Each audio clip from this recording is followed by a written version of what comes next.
Welcome to spectrum भाई। Spectrum में आपका स्वागत है। आज की वीडियो में हम चर्चा करने वाले हैं बीपीएससी 69 के लेकर के जो नोटिफिकेशन आउट हुआ है उसके बारे में हम डिटेल्स चर्चा करेंगे। इसमें चर्चा करेंगे इसके इंपॉर्टेंट डेट को लेकर के कि आप इसका फॉर्म जो है कब तक अप्लाई कर सकते हैं, लास्ट डेट कब क्या है, पेमेंट आप इसका कब कर सकते हैं, इसके फ़ी की बात करेंगे, इसके अलावा इसके पोस्ट की बात करेंगे कितना पोस्ट है, इसके अलावा हम इसके एजुकेशनल क्वालिफिकेशन की बात करेंगे कि इसके लिए कौन कौन से पोस्ट लिए कितनी जो है आपका क्वालिफिकेशन होना चाहिए। इसके अलावा हम एज की बात करेंगे, यानी ओवरऑल बात करें तो हम सारी इन चीज़ों की चर्चा करेंगे जो भी इंपॉर्टेंट है आपको जानने के लिए। आपको इन सारी चीज़ों की चर्चा जो है ये आपको इस वीडियो में मिल जाएगा। तो आपको वीडियो करना क्या है कि वीडियो के आखिरी पॉइंट तक बने रहना है। तो चलिए हम वीडियो को शुरू करते हैं। सबसे पहले हम शुरू करते हैं इसके इंपॉर्टेंट डेट को लेकर के।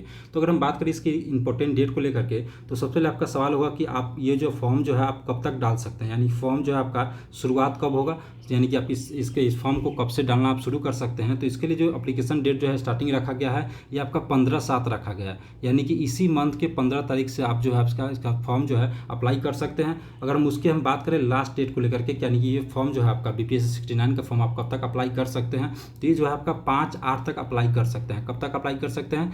5/8 तक अप्लाई कर सकते हैं, यानी अगले महीने के 5 तारीख तक आप इसका अप्लाई कर सकते हैं। पेमेंट को लेकर के बात करें तो इसका पेमेंट का जो डेट जो है वही डेट रखा गया है जो इसके लास्ट डेट को रखा गया है एप्लीकेशन अप्लाई करने के लिए, यानी कि इसके लिए कोई एक्स्ट्रा डेट नहीं दिया गया है। वही अगर हम इसकी बात करें एग्जाम डेट को लेकर के, सबसे बड़ा सवाल तो एग्जाम डेट को लेकर के रहता है स्टूडेंट के मन में। तो बीपीएससी का एग्जाम कैलेंडर जारी किया गया है ना, उसमें आपका डेट रखा गया है 30/9/2023 को एग्जाम डेट रखा गया है, यानी कि 30 सितंबर को। कब?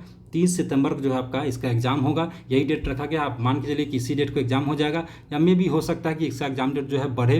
अगर बढ़ेगा भी तो ज़्यादा एग्जाम डेट नहीं बढ़ेगा। तो ये मत सोचिए कि सितंबर में रखा गया तो दिसंबर और जनवरी तक अगले साल तक चला जाएगा, ऐसा नहीं होने वाला है। सितंबर या हो सकता है कि अगले के मंथ यानी सितंबर या अक्टूबर में आपका 10 तारीख तक या 15 से पहले हो जाए, इसी के आसपास आप मान के चलिए कि आपका एग्जाम हो जाएगा। इस डेट को भी आप लेकर के चलते हैं तो फिर भी आपके पास 2 मंथ होगा। कितना होगा? 2 मंथ होगा प्रॉपर आपके पास तैयारी करने के लिए। अगर हम बात करें कि प्री का रिजल्ट कब आएगा, यानी कि अगर आप मान लीजिए इस डेट को एग्जाम कंडक्ट करा दिया जाता है तो प्री के अगर रिजल्ट डेट की बात करें तो बीपीएससी का एग्जाम कैलेंडर है उसमें जो दिया हुआ है 15/11/2023 दिया हुआ है, यानी कि 15 नवंबर तक जो है आपका प्री का जो है रिजल्ट भी आ जाएगा। फिर आगे मेंस के लिए आप क्वालिफाई करेंगे तो उसके लिए भी डेट आ जाएगा, तो जिसकी जानकारी आपको वीडियो के माध्यम से दे दी जाएगी। अब इसकी हम बात करते हैं फ़ी को लेकर के, किस स्टूडेंट को कितना कितना फ़ी देना होगा, आपको ध्यान से देखना है। देखिए, जो भी स्टूडेंट जो जनरल कैटेगरी से बिलोंग करते होंगे, कौन से कैटेगरी से? जनरल कैटेगरी से, या ओबीसी कैटेगरी जो भी कैंडिडेट होंगे, या जो वैसे कैंडिडेट जो अदर स्टेट के होंगे, यानी कि जो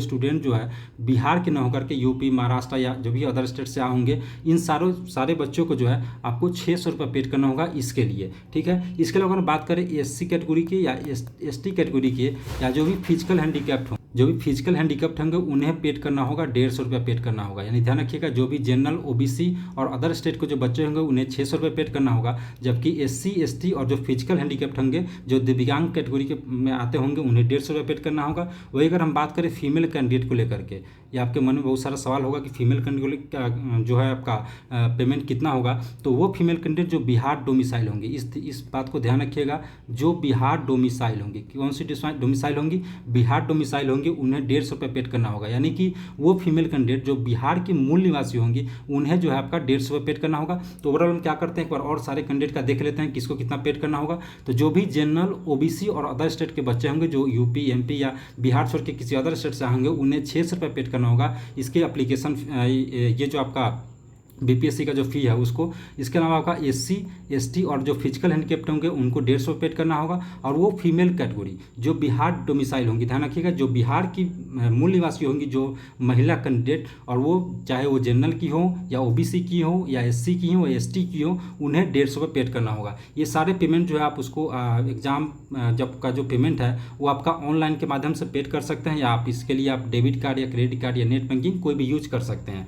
तो ये अगर हम बात करें इसके मिनिमम एज को लेकर के हम बात करें कि इसके लिए मिनिमम एज कितना होना चाहिए, तो मिनिमम एज आपका 20 साल, 21 साल या 22 साल। ये जो अलग अलग देख रहे हैं ना, वो 20 साल जो 20 साल, 21 साल और 22 साल है, ये अलग अलग पोस्ट के लिए अलग अलग एज है, जिसके जब पोस्ट की हम चर्चा करेंगे आगे तो उसमें हम चर्चा करेंगे किसके लिए 20 साल है, किसके लिए 21 साल है और किसके लिए 22 साल है। वही अगर हम बात करें मैक्सिमम एज को लेकर के, कौन से एज को लेकर के, मैक्सिमम एज को लेकर के, तो जो भी मेल कैंडिडेट होंगे, मेल कैंडिडेट के लिए जो मैक्सिमम एज जो फिक्स किया गया है वो आपका 37 साल फिक्स किया गया है, जबकि फीमेल कैंडिडेट के लिए जो फिक्स किया गया है वो आपका 40 साल फिक्स किया गया है। ध्यान रखिएगा, मिनिमम एज सबके लिए सेम होगा, 20 साल, 21 साल और 22 साल, ये पोस्ट वाइज होगा आपका। और वही अगर मैक्सिमम की बात करें तो जो भी मेल कैंडिडेट होंगे उनके लिए 37 साल और फीमेल कैंडिडेट होंगे उनके लिए 40 साल फिक्स किया गया है। अब हम बात करते हैं टोटल पोस्ट के लेकर के। तो इस बार जो टोटल पोस्ट रखा गया है वो आपका टोटल पोस्ट है 346 पोस्ट है। कितना पोस्ट है? 346 पोस्ट है। अब हम देखेंगे कौन कौन सा पोस्ट है, उसमें कितना एज है न्यूनतम, और इसके अलावा हम बात करेंगे कि वो किसके लिए कितना कितना रिजर्व किया गया है, किस किस कैटेगरी के लिए। तो सबसे पहले यहाँ पे देखिए जिला समादेष्टा, जिसके लिए उम्र जो है आपका 20 साल रखा गया है। राजकर सहायक आयुक्त की बात करें तो आपका 22 वर्ष रखा गया है। अवर निर्वाचन पदाधिकारी की बात करें तो इसके लिए 22 साल रखा गया है। एक गाना पदाधिकारी की बात करें तो इसके लिए 22 वर्ष रखा गया है।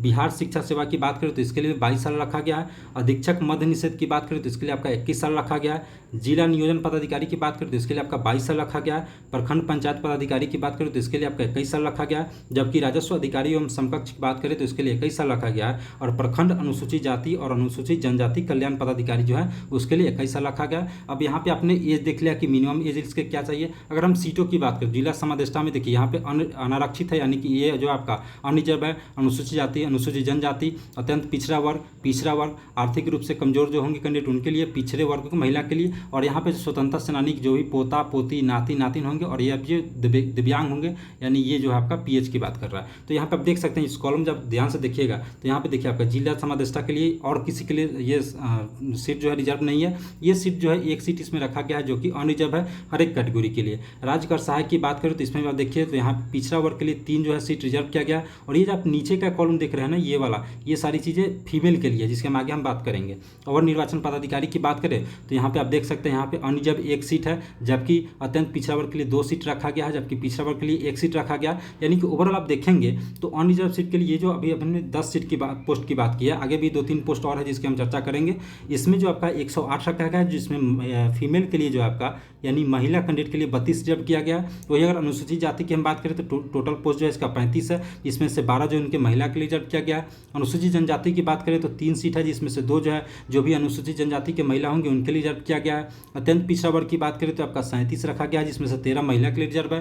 पिछड़ा वर्ग की बात करें तो 23 जो है आपका, इसमें से 7 जो है पिछड़ा वर्ग के महिला के लिए रिजर्व है। आर्थिक रूप से कमजोर वर्ग की बात करें तो 22 जो है, और इसमें से 7 जो है फीमेल के लिए रिजर्व किया गया है। वही पिछड़े वर्ग की महिला की बात करें तो इसके लिए 7 रिजर्व किया गया। यहाँ टोटल पोस्ट आप देखेंगे 235 हो जाएगा आपका, और इसमें से जो है आपका 73 जो है महिला के लिए रिजर्व किया गया है। इसके अलावा जो भी स्वतंत्रता सेनानी के पोता पोती या नाती नातिन होंगे उनके लिए टोटल पोस्ट जो है आपका 4 रिजर्व किया गया है। दिव्यांग कैटेगरी की बात करें तो उसके लिए 10 किया गया है। अब हम आगे देखेंगे, अभी हमने बात किया था कि 2-3 पोस्ट और है जिसकी हम चर्चा आगे करेंगे। उसके लिए जो इसका हम बात करें इसके क्वालिफिकेशन की, तो यहाँ पे देखिए जैसे हमने कहा था कि 2-3 पोस्ट और है। यहाँ पे देखिए बाल विकास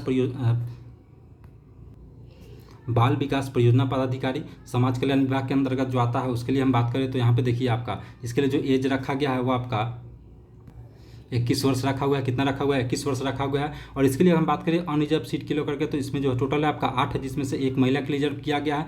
और इसके अलावा बात करते हैं पिछड़ा वर्ग के लिए भी 1 है, जबकि आर्थिक रूप से कमजोर के लिए भी 1 है। कुल पद जो है आपका 10 है, जिसमें से 1 जो है महिला के लिए रिजर्व किया गया है। वित्तीय प्रशासनिक पदाधिकारी हम समकक्ष की बात करें जो कि वित्त विभाग के अंतर्गत आता है, वहाँ पर आप देख सकते हैं 38 अनरिजर्व है, जिसमें से 12 महिला के लिए रिजर्व है। अनुसूचित जनजाति के लिए भी है, उसके बाद आपका अत्यंत पिछड़ा के लिए भी है। सबका आप देखेंगे तो इसके लिए जो आपका सीट जो है किसके लिए कितना कितना रखा गया इसमें आप देख सकते हैं कॉलम में। इसके लिए जो ये जो है आपका न्यूनतम जो है आपका 22 वर्ष रखा गया। पुलिस उपाधीक्षक की बात करें तो इसके लिए आपका न्यूनतम 20 वर्ष रखा गया। और इन 3 पोस्ट की बात करें तो देखिए टोटल जो अनरिजर्व है यानी अनारक्षित सीट जो है आपका 47 है, जिसमें से 13 जो है किसके लिए है? फीमेल के लिए है। किसके लिए? फीमेल के लिए है।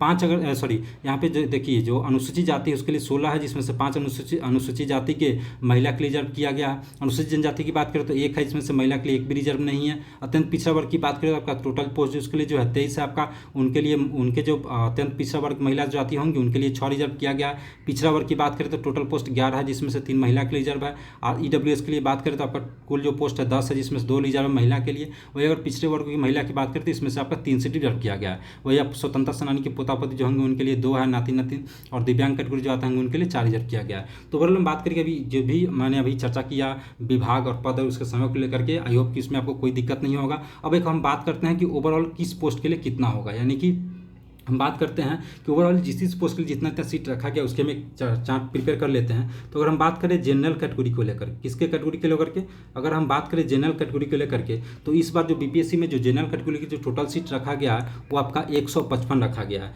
जबकि वही अगर हम बात करें बीसी कैटेगरी वालों के लिए तो उनके लिए जो है आपका 34 रखा गया है। जबकि ईओबीसी की अगर बात करें, कौन सी कैटेगरी, ईओबीसी की बात करें तो उनके लिए 60 रखा गया है। जबकि ओबीसी की जो फीमेल कैंडिडेट होंगे, कौन से, ओबीसी की जो फीमेल कैंडिडेट होंगे उनके लिए 10 सीट रिजर्व किया गया है। ईडब्ल्यूएस की अगर बात करें तो ईडब्ल्यूएस के लिए जो आपका 32 सीट रिजर्व किया गया है। एससी की बात करें आपका तो 51 सीट रिजर्व किया गया है। जबकि एसटी की बात करें तो आपका 4 सीट रिजर्व किया गया है। और टोटल जो आपका ये ऐड करेंगे आपका हो जाएगा आपका 346 हो जाएगा। पर ध्यान रखिएगा ये सीट जो है ना आपका ये घट भी सकता है और बढ़ भी सकता है। तो जनरल के लिए 155, बीसी के लिए आपका 34, ईओबीसी के लिए 60, ओबीसी फीमेल के लिए 10, ईडब्ल्यूएस के लिए 32 और एससी के लिए 51 और एसटी के लिए 4, यानी टोटल और ओवरऑल जो कैटेगरी वाइज जो सीट है यही आपका सीट है। फिर हम देखते हैं आगे।